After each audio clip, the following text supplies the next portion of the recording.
Donc il s'agit du fonds de l'abbaye de Clairvaux, que l'on connaît surtout par le premier catalogue qui a été fait par l'abbé Pierre de Viret. C'est un fonds qui contient à la fois des imprimés et des manuscrits, et l'ensemble le plus important est bien sûr celui des manuscrits. Ce qui est intéressant dans cette bibliothèque, c'est que c'est une bibliothèque à vocation universelle, où il y a de tout. Il y a de la théologie, bien sûr, mais il y a aussi des sciences, de l'astrologie, de l'astronomie, de la littérature. Là, c'est un fonds qui a vocation universelle qui est mondialement connu et qui est un grand représentant de ce que pouvait être un fonds de bibliothèque de monastère dans l'Occident médiéval.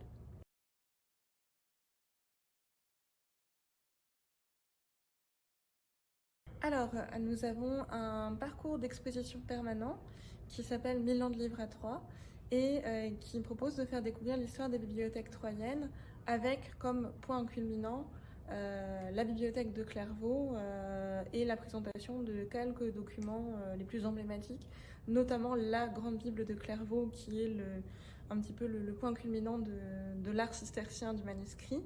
Nous essayons de développer aussi des actions d'animation, notamment pédagogiques, autour de ces fonds.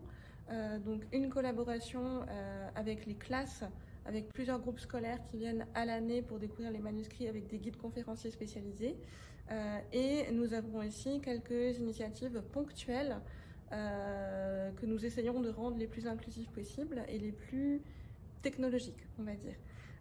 Donc il y a quelques années, nous avons collaboré avec des associations qui essaient de développer des choses avec le public malvoyant et non-voyant, donc autour de la manière de rendre des lettrines de manuscrits en relief afin de pouvoir être accessible à tous les publics.